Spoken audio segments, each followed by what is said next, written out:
सब देखे, चाहे बच्चा हो बड़ा, हंस हंस सारे मुझसे खुश हो, दिल के मैं सबको भाऊं।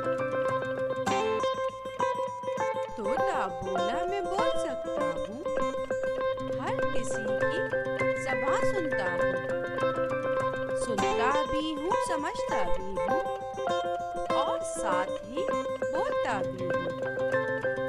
बंदर ने मुस्कुरा कर कहा, मुझे क्या पता, मैं तो ज्यादा मजा करता हूँ, काम करता हूँ, ताकत रखता हूँ।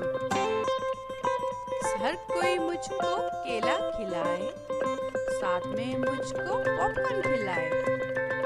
तोते ने फिर कहा, मुझे आता है सबको हंसाना, मैं आसमां में उड़ता हूँ, चांद को भी छू लेता हूँ।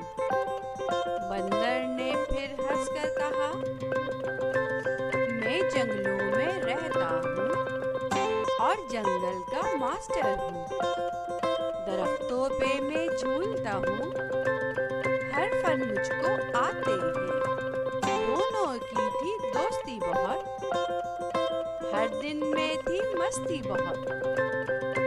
तोता और बंदर दोनों थे ही सारे प्यारे बहुत, जिंदगी की रौनकों में साथ चले और साथ लड़े।